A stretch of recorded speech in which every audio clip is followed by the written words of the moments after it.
Hello, this is VGPlayer, once again doing another mini walkthrough, at least as a test anyways. This one is obviously, as you can tell, of the original Diablo. If you've seen my other video, you'll notice that's Diablo 2, which takes place, I believe, 3 years after this one. If I'm wrong about that, I do apologize, but I'm trying to remember the lore off the top of my head. Diablo takes place within the land of Tristram here, and basically Tristram is a town that had a little bit of a run of bad luck after a crystal mysteriously started corrupting people, including the king named Leoric and his high advisor, which had totally gone insane. The interesting thing about this one compared to the other one, to the second one, is that the second one has preset quests. This one does not. The quests are randomly chosen when you first start your Hello, my character. friend. Stay a In order while and to listen. change them, you would actually have to start a new game. In this case, I am going to get the Butcher, because this water fountain right here is not brown and cruddy looking. So, as you can tell, I've actually played this game quite a bit. But we won't get the clean up the water quest. We got Griswold, the blacksmith, which makes appearance in the second game as a boss monster. Poor guy gets freaking cursed and becomes an undead. You have to kill him, and he drops some decent stuff, but not great stuff. Ogden, the tavern owner. Thank goodness you returned. Much has changed since you lived here, my friend. All was peaceful until the Dark Riders came and destroyed our village. Many were cut down where they stood, and those who took up arms were slain or dragged away to become slaves, or worse. The church at the edge of town has been desecrated and is being used for dark rituals. The screams that echo in the night are inhuman, but some of our townsfolk may yet survive. Follow the path that lies between my tavern and the blacksmith's shop to find the church and save who you can. Perhaps I can tell you more if we speak again. Now, one of the things that were improved in the second one is the fact that in this game, if something breaks, it's gone. As in literally, zero durability means the item disintegrates, pretty much. Which is something I didn't care for, because it means that some of your best equipment, if it starts getting to the orange level and says, hey, you gotta repair me, you gotta move your butt back. Here's a dying soldier. While a wounded town... Please, listen to me. The Archbishop Lazarus. He led us down here to find the lost prince. The bastard led us into a trap. Now everyone is dead, killed by a demon he called the Butcher. Avenge us! Find this Butcher and slay him, so that our souls may finally rest. Now, in this game, there are no cheat codes that I can remember, so I'll be playing this under the normal difficulty. This game does have an expansion, but like I said in Diablo 2, the expansion was made by a third party, with permission from Blizzard, of course. So, I do not have that. I'm tempted to buy it, but I don't play... The sanctity of this place has been fouled. Warrant it. Now, should I start doing a lot more walkthroughs, instead of just kind of screwing around with my fraps programs and stuff like that, then I may actually be willing to get it. But until then, you guys are stuck with me from the original one of this, if I decide to continue this one as well. But I am still not sure about completing the Diablo 2 one. It depends on the video responses. Well, not video responses. Responses to the video that I get. But that has nothing to do with this game. Anyways, you're basically, for the first few films, inside the church itself. Now, to me, this looks nothing like a church. It looks more like something you'd find in a mausoleum, which is actually, upon mentioning that, reminds me that the Blood Raven quest is going to be the next one that I'm going to do on Diablo 2, which has a couple of mausoleums in it that I will also be exploring in that video. But, again, that's not the point. Anyways, as you can tell, there's some stairs leading down, but I'm a little bit anal. I like to explore the whole area before going down there, because you can find some really cool stuff. This game is a little more generous when it comes to dropping gold and a lot of other stuff. A full mana. Honestly, the product full mana does exactly what it sounds like. It refills your mana gauge. Obviously, that's the life. That's the mana. It's like the... Thank you, Captain Obvious. Yeah. But anyways, the cool thing here is when you actually kill monsters, you'll eventually start learning their weaknesses and resistances. Right down there at the bottom of the screen, you'll see the name of the monster and the total number of kills I have on that monster. I don't know why it gives you 2 different items to use. I guess if you accidentally break one, you got the other one as backup, but I was never fond of the club. Or should I say, a board with a nail in it, because that's all it really is. Nice. The red thing that you saw in my inventory, which I'll actually pull up again, this right here, is a spell book. Right down at the bottom, it says that I require 20 magic to learn Holy Bolt. Now, this is a warrior, and like all typical warriors, he's a tad bit retarded. Basically, his mana score is extremely low. He actually needs to get it up by 10 more, which basically means he has to be level 3, to learn how to use Holy Bolt. He's not the very mana-efficient character, as it were. And even the rogue has better mana efficiency than he does, but it all depends on how you put your points in there. There's no talent trees like in the second one. They decided to add that in the second game because they thought it would add more to the game, which it does. In this game, basically your character will gain spells, and they will be able to use them as they go. As you can see, I just gained a level here. And because I got that bolt, normally I would level up strength first, but in this case, I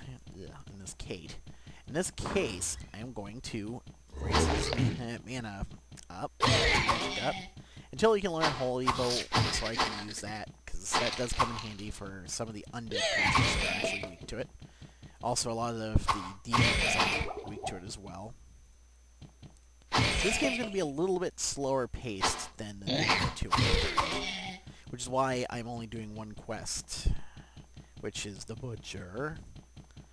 More than likely, I am going to die. And when I do, I will not be surprised. But yeah, killing some skeletons, pick up a cap. Weird thing in this game, which I'm glad that they actually changed, is whenever you equip armor, you have to equip a certain armor in order to have your character change looks. In Diablo 2, whenever you equip something, be it a helm or a chest plate, your character's armor will look different. For example, equipping, say, a skull cap will allow you to show your character actually wearing the skull cap and not just being bald-headed like Mr. Doofus here. Now let's see. Down here, there are some skeletons that want to play. Choppy. One thing I did not mention in the other video is the fact that you can actually attack without physically moving. As in, attacking and not having to do that.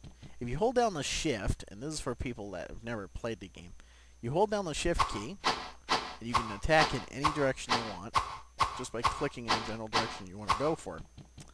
Is it useful? Not for short range. For long range, it is. Here we go. We got a book of Firebolt. That sucker. Go into the spell list, and ta-da! Level 1 Fireball. Now, you're probably wondering, if you have not played this, you're probably thinking to yourself, but how do you get higher levels of the spell? You only have level 1 and there's no talents to raise it with. Well, that is really a good question for new players. The way to do it is basically by reading more of the same book. Well, the problem is, the higher level the spell you're trying to learn, the more magic stats you actually need. For example, the next one will probably be about 25 magic for me to get it to level 2. And the one for Holy Bolt will probably be like level 30 or level 35 for mana. For magic, I should say. So we're going down the floor.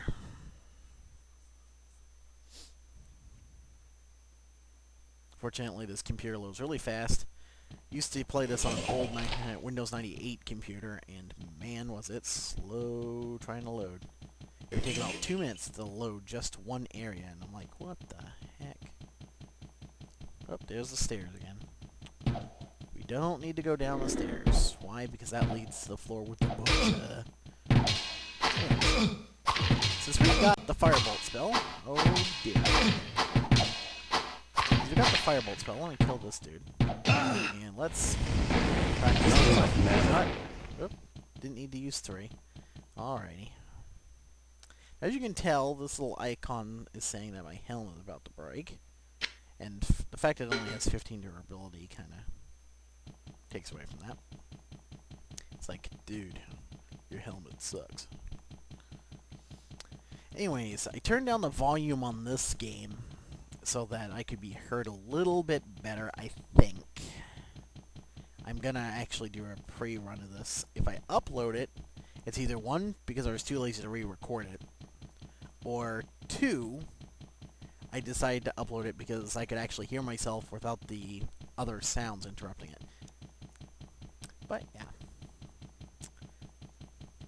What to say, what to say.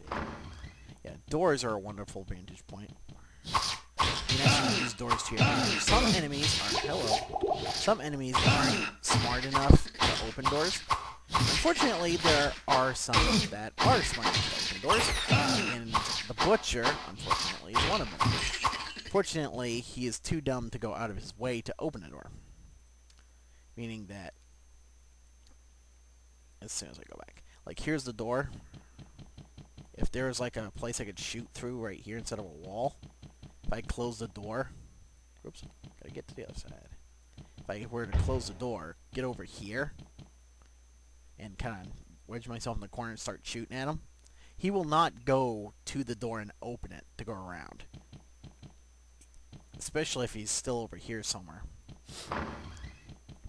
Otherwise, he'll open the door, chase you down, and probably kill you in a few hits. He does hit relatively hard if you don't level up. This game is not a good one to do laning with, because once the enemies are dead, you will find new respawns very few and far between. You can literally stay in the first area for like an hour and find maybe only 5 respawns after the fact. Whoop, there's my first Carver. Carvers are just a... Well then, there's the Butcher right there. Do we want to go against him? Yes. Are we going to go against him? No.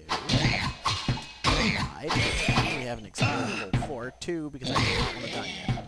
The good thing about this game, or the bad thing, when you save, it'll save you exactly right where you were when you save. So if you save outside of, say, the Butcher's room, what I'm going to end up doing, you will start in the Butcher, right in front of the Butcher's room. Not enough mana. Not enough mana.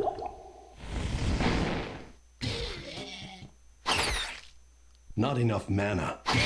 Not enough mana. I don't have enough mana yet. Not enough mana. Shut up about your mana deficiency.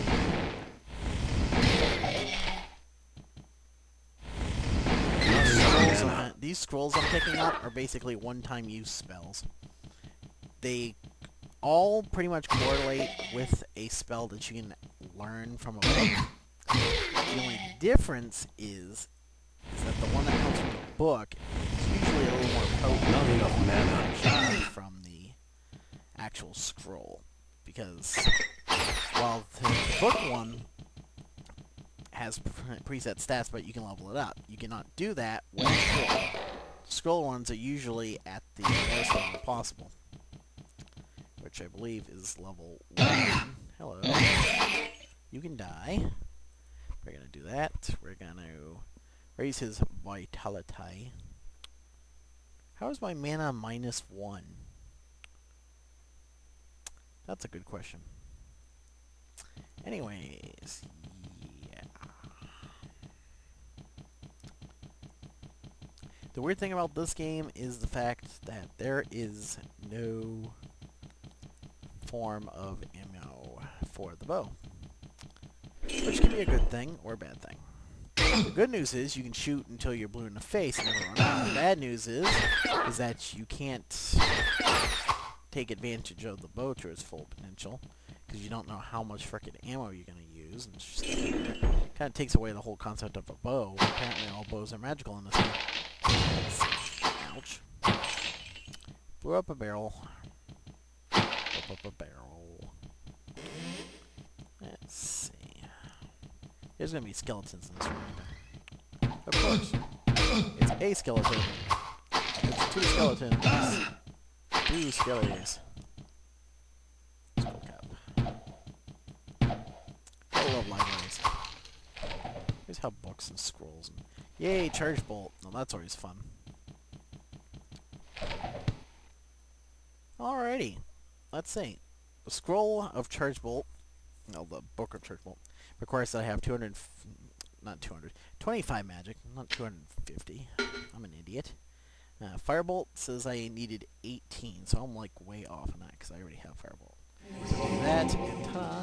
The cool thing about reading these books is they also restore your mana in part, which is always good. Holy Bolt, and ta-da. Now we look here. I got 3 spells. Spells that are in blue are ones that you've learned, obviously. The ones that are in red, or pink, as it looks like, are ones that you have a scroll for, as it obviously says scroll right there. This is a skill. Do not use any of the skills. I can't remember what the rogue one does. I remember what this one does, and I know what the one for the sorcerer is. This one allows you to repair items. That's the good news. The bad news is it takes 10% durability every freaking time you do it. So you basically are ruining an item. Like I'll actually show you. Hold on. It's like, yep. See, this has 20 durability. If I go and repair it, well, apparently it needs to have taken damage. But each time you repair it, it starts taking durability damage, and you do not want to do that. Save the game. And we're going to commit suicide. Fresh meat.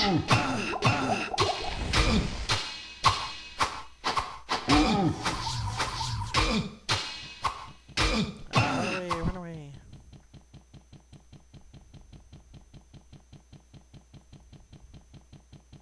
I screwed that up. Let's reload. Just because I screwed that up because I forgot that was there. Okay. Yeah. Let's get our mana back up to full. Fresh meat.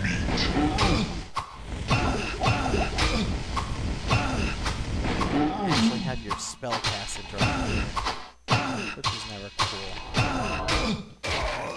And there's the death. Okay. Right.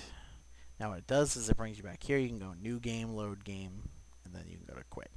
I am actually going to quit because for right now, this was basically all I wanted to do was just to test this. So I'm going to upload this probably, and if you want me to continue this or continue the second one, just post in the appropriate one if you watch this. And again, thank you for watching, and you have a great day or a great evening or a good night, which